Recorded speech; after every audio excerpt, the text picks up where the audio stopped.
this is interesting because at the last minute, I changed everything I was going to cover because of this footage we have exposing the corruption of this whole January 6th pipe bomb story. I'm going to actually show you the FBI footage. We got a hold of it, and it's going to blow your mind.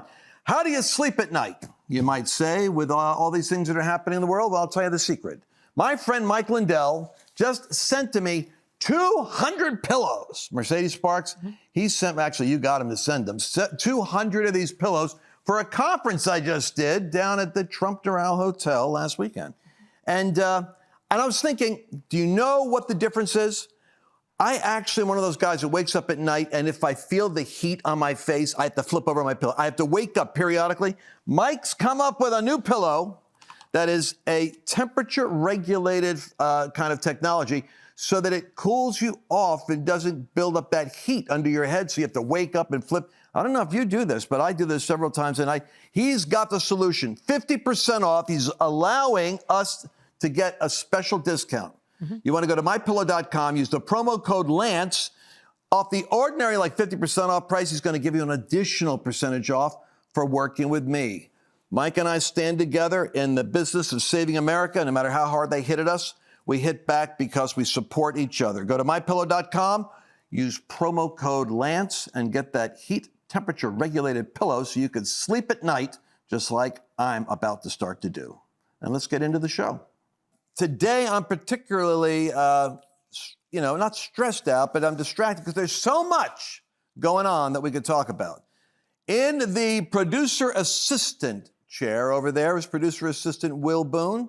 He is our 22-year-old guy who normally is in the back of the office working on, what do you do back there as an assistant producer? Normally during the shoots, I'm taking notes and just making sure that you're talking about the things that you are needing to be talking about. Oh, okay. Well, he's got some job back there. And anyway, but so today he was showing me the footage of the January 6th story that nobody's covering. And this is so big. I mean, you guys know, if you're following anything at all, Peter Navarro has been sentenced to 4 months in prison because the fake January 6th committee, which has, by the way, destroyed evidence and testimony and information, put itself together in order to build a narrative in Washington to Trump-hating, non-MAGA Republicans and the rest of them Democrats, all with the intent of trying to link the populist movement of believers in America that are trying to restore America to sanity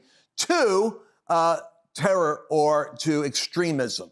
And it makes you mad when you see a guy like Navarro, who's a trusted Treasury advisor to Trump on how to deal with China.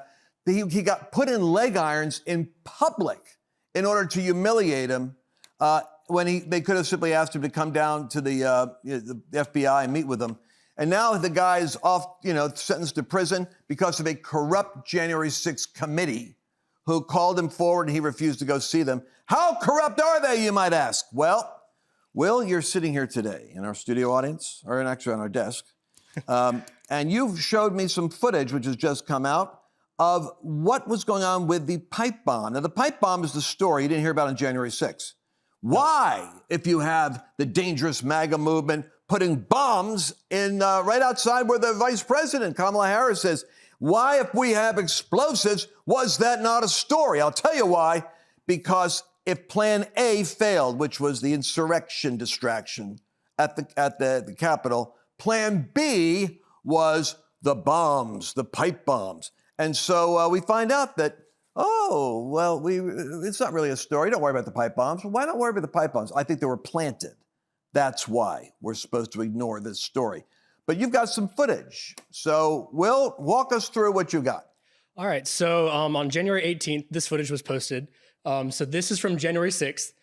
This is at 1:05 p.m. So here on the right side of the screen, you see these two cars. There's a white car and a black car there. There's a guy standing right next to this white car. He is actually Metro PD, and he is informing them of the pipe bomb that has been spotted right outside. So you see the guy walking. So he's walking away. He just informed them there's a pipe bomb. There is a pipe bomb. That's what you would do when you see the Secret Service, let them know what's going on. So he's just informed them of this bomb that's going on. So we can go to the next clip. So the next clip here, there's nothing really going on in this clip, and that's the point, Lance, because if Secret Service was informed of a pipe bomb, you would think they would be taking action.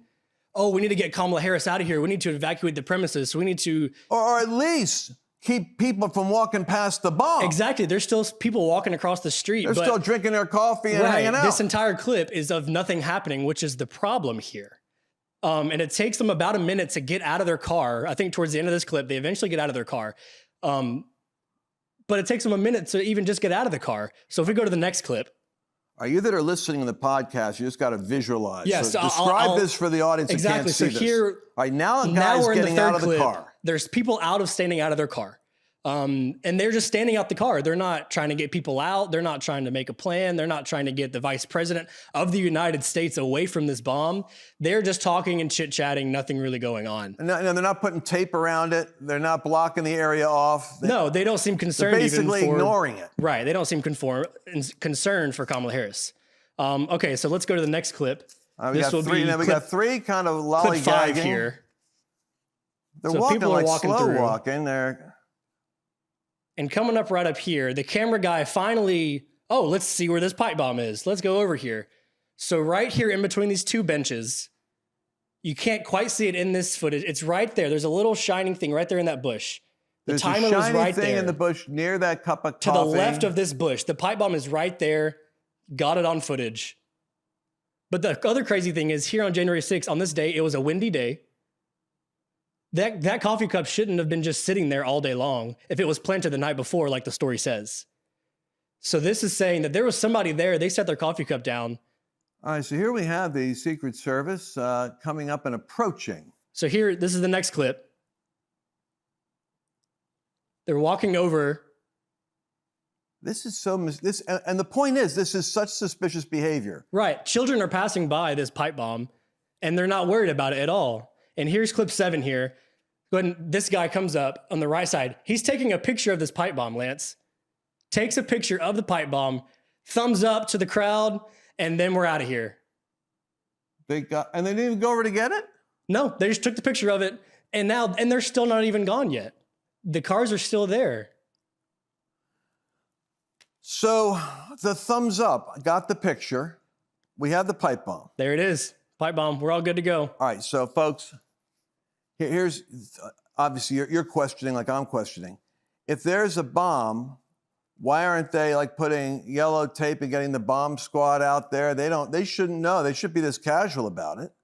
They should be, literally, there should be like, stop this traffic on the street. Right. None of that. It's as though they know this is a dud prop that is being used for political purposes, and yeah, we know about it. Now, here's the point. I want you to go to the graphic 21.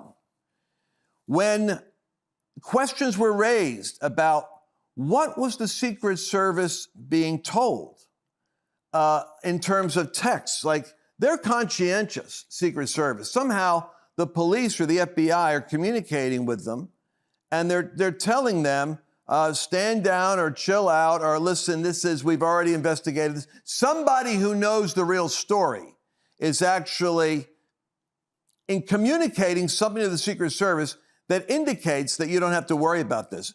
All right, National Archives asked Secret Service to probe deleted text. What text message were the Secret Service getting?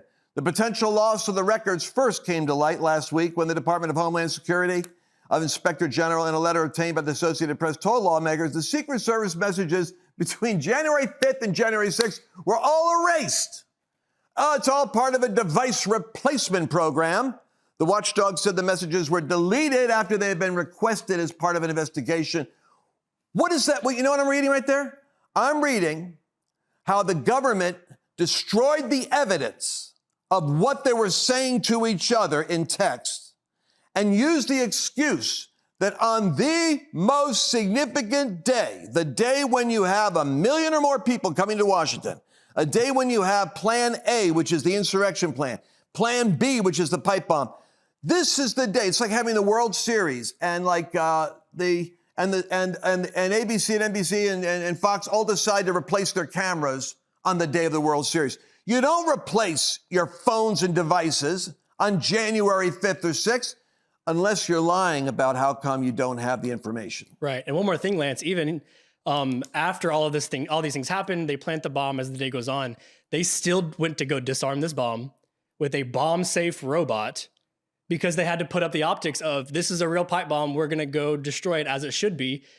But they just wasted time. They wasted services, all just to put up this front to then start the distraction and to then forward the narrative of January 6th. And then the day plays on as it goes. Now, the footage we don't have playing for you is the hooded person, the suspect who is believed to have planted the pipe bomb.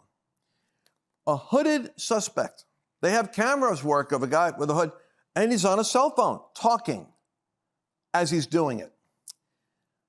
Strange to find out.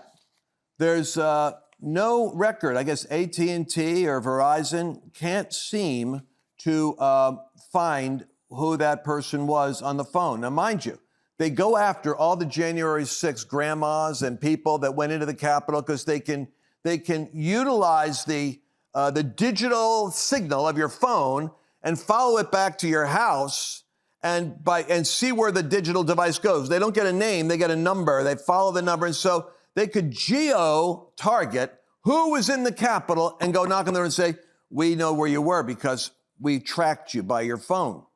And your phone records show that you were in Washington. And so why couldn't they track the most interesting suspect I could think of, which would be the person in the hood who planted the bomb?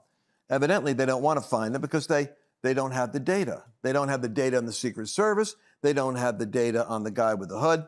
And the next segment, I'm going to show you where Barry Loudermilk, the congressman from Georgia, who's overseeing the investigation that was done by January 6th, he's discovering that they've stopped sending him information. There's information they put in a black hole and they've destroyed, that Benny Johnson, in charge of this investigation, isn't giving him the password to access. In other words, why are they hiding information? Why are they destroying information? Why are devices said that they're being replaced? Why are cell phones not able to be traced? And this is with a government that has $1 trillion intelligence community that could track you if you go to Washington, but can't find a potential bomber. And I'll tell you why. It's because this is all orchestrated. And this is the intelligence community working within its own ranks in order to set up a narrative because they are afraid that Trump and you are actually going to return to power. And all that I could say is thank God that we could get this message out on a platform like this and tell you, you need to pray for the exposure of truth. Pray that the God of truth is going to reveal and pull back the layers of deception and fraud. Pray for Barry Loudermilk by name, that he'll have the courage and the tenacity to go after this because I'll show you in a minute, he's on this and he's going to expose it. And Mike Johnson is behind exposing it also. We'll be right back. I wanted to take a minute to talk about one of my great heroes of the faith, which is Mike Lindell. What's really cool about Mike is it's not just the pillow. It's the fact that the guy makes really cool products. For instance, I start my day off with my coffee. I had a cup of coffee the other day here in the office, and I said, no, I want that. It wasn't like Starbucks. It tastes better. And it was Mike's coffee. I said, what is it? They go, Mike Lindell's coffee. I said, my gosh, get a bunch of my coffees. Now, the best way to start the day is you put on these slippers, right? And have your My Coffee. If you've not worked with these slippers yet, I'm not kidding you. There's a special kind of a design that Mike has put into these with 4 layers of cushion with a solid sole and a fur interior. I call it my sip and slip strategy. I start my day off by slipping on my slippers and having a sip of Mike's coffee. But you know what else I'm curious about now? Because I've got to check out the 2.0 pillow. The 2.0 pillow actually is designed so that it distributes the heat of your own head, your face. You know, you're lying there, and it makes it so the pillow's always cool. Now, I like that because I wake up in the middle of the night and have to flip over my pillow because it gets hot. Mike's solved that problem. I want you to go to mypillow.com, promo code Lance, because you can get a discount that I've set up for the pillows, for the coffee, and for the slippers. And do it today. You'll be happy. Welcome back to the Lance Wallnau Show. We have just discussed the January 6th pipe bomb curiosity, which is why is it that there's no information, on what was going on? Why is it that the bomb was never treated like a bomb? What was the lack of urgency? What in the world would the Secret Service being told that would tell them to stand down and not treat this thing like a priority when it's being discovered by Capitol Police? And where's the text of the communication? Why were they suddenly dissolved and they're missing? And January 6th is going to continue to unravel because the narrative that was being sold to America was a lie.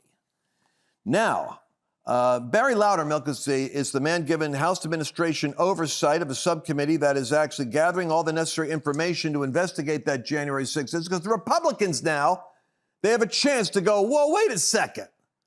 A lot of weird stuff happened on January 6th. You guys are covering up, and you're lying about. We'd like to get some facts.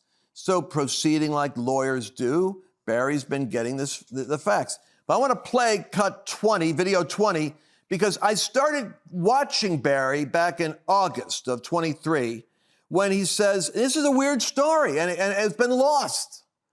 5 servicemen, FBI agents that expose corruption lose their job. 5 police that are saying something weird was going on January 6th. They report it to the has to be corrupt inspector general working with the Democrats, hired by the Democrats, lying for the Democrats. He's told, hey, something weird is going on. All of them lost their jobs for exposing things they saw on January 6th. And I don't know if this story's ever been followed up on. And what's weird is Barry says he asked for the right to make sure there'd be no interference with future people we interview. Forget that. I want to go interview those 5 that were fired, don't you? I want to hear exactly what they said. All right, play the segment. That right after January 6th, we had several Capitol Police whistleblowers go to that inspector general and tell them of things that they knew that was happening. Somehow, the Capitol Police finds out who those people are and they fire them. Wow. So there was actually no confidentiality as the law requires within the Inspector General's office. Somebody in the Inspector General's office went back to Capitol Police and said, hey, these people are coming over and reporting what's going on. So one of the first questions I asked this of the Chief of Police and of the Inspector General. 1, will you make every person that works for you available for us to question? The answer was yes. And 2, will you ensure to me that they will be protected and there'll be no retaliation? And both have told me yes. So hopefully they're going to hold to that word and we'll be able to not only get some answers, but fix a problem. Yeah, and that's all you're trying to do, right? You're not trying to score political points like the last committee. You're just trying to get things fixed so we're safer.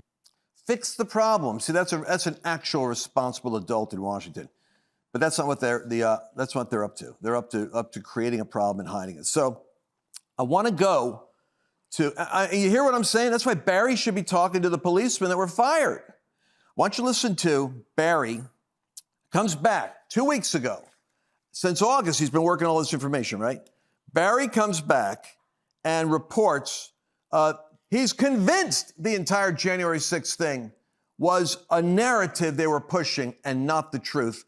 And he's being stonewalled on getting documentation that has been deliberately withheld from him that is going to be incredibly important in improving the let's just say, the lies that have been sold to the American public. Let's go to, where do we want to go? Oh, yeah, Cassidy Hutchinson. Remember Cassidy Hutchinson, by the way? This is the gal who started off the proceedings on January 6th by saying that Donald Trump grabbed the wheel of the beast, they call it, which is the presidential limo. And he was fighting with the Secret Service in order to get the limousine to where the protest was going on. And what's weird about that is it's a completely fabricated story.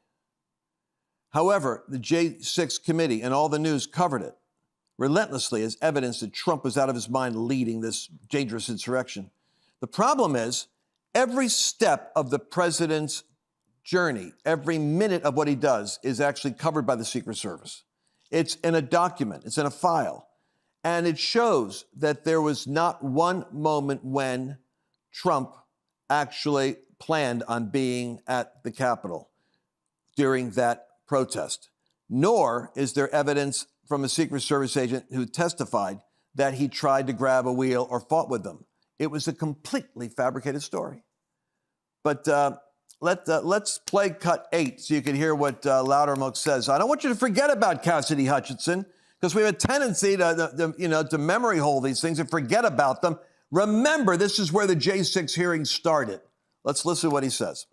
Well, we're always concerned with that, Amanda, especially dealing with this group. However, she just published a book that just came out a few weeks ago. So you would think that a whole lot of that information that she still has in a box somewhere as producing this book. And I can tell you, I do have a copy of it. My staff, our committee has copies of the book, as well as some others who have written books. And we're going through that as well to help us in kind of directing some of our questions for her, because we want to get those documents, we want to get the evidence, and then we want to talk to her.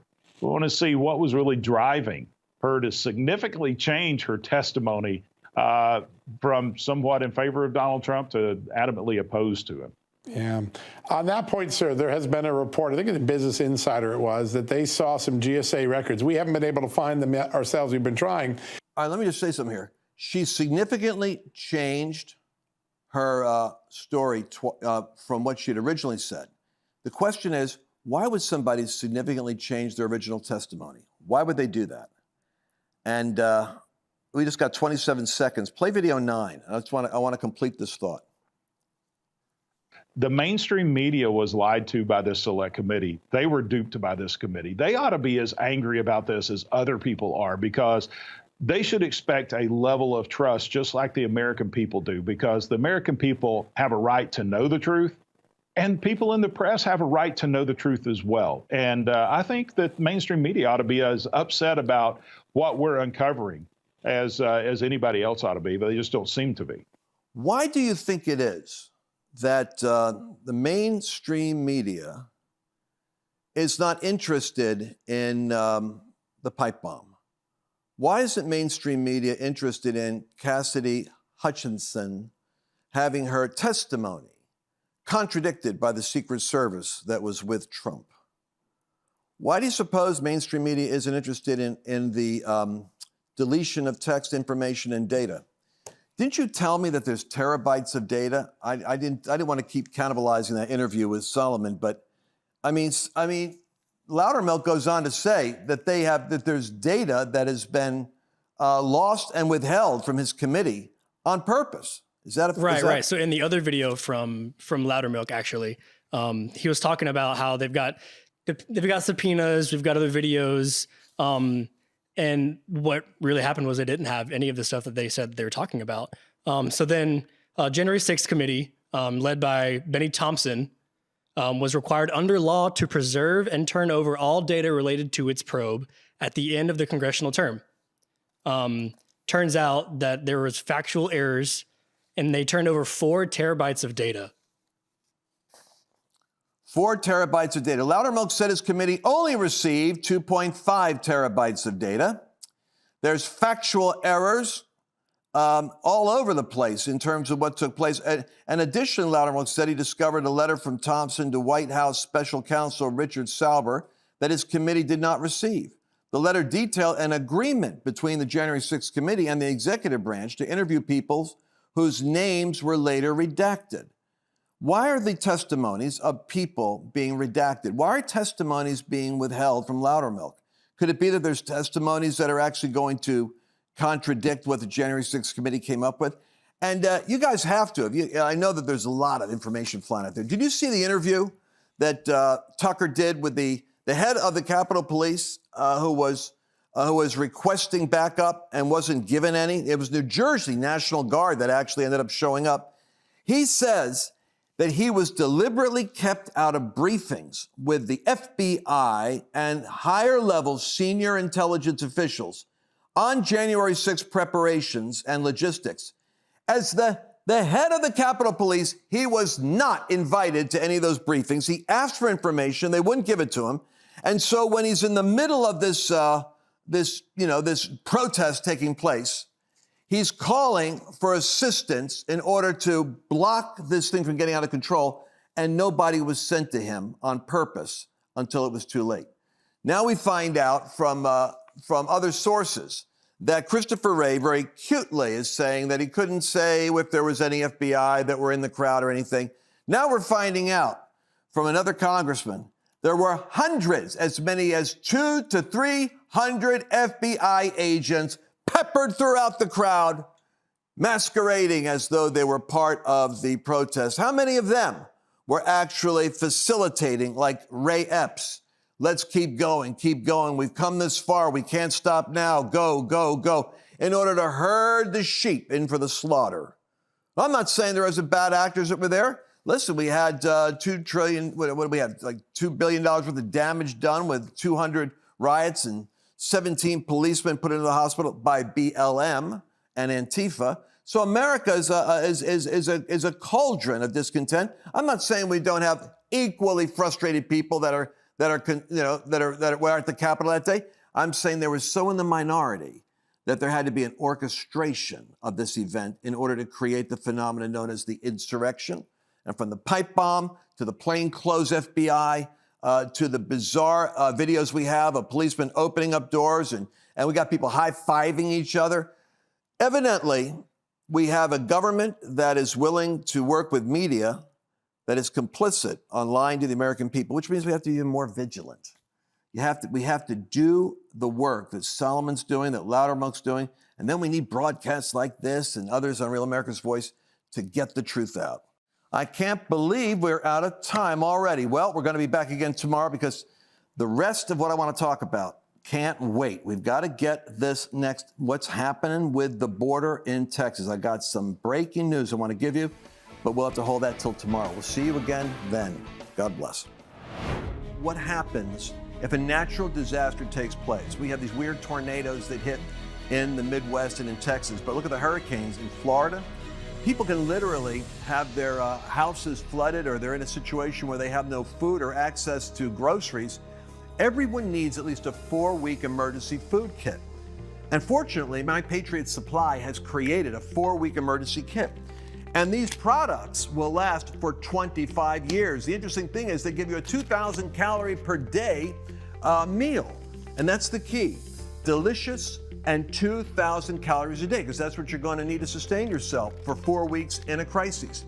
We had a winter freeze here in Texas, of all places, and we had a couple of days where we had no electricity. I'm telling you something, this makes a huge difference. Mushroom rice pilaf, fluffy rice and mushrooms, seasoned with red wine and herb. And then how about starting the day off? Maple Grove oatmeal, old-fashioned oats, maple flavoring with a pinch of brown sugar. This is what you want to do, 4-week emergency food kit, and that's just for you. Think about your children. Guarantee somebody around you is going to need help. You're going to want to at least have the 4-week emergency kit. Go to lancewallnau.com/patriot. Use that link, and you're going to get a special discount on their special 4-week emergency kit promotion.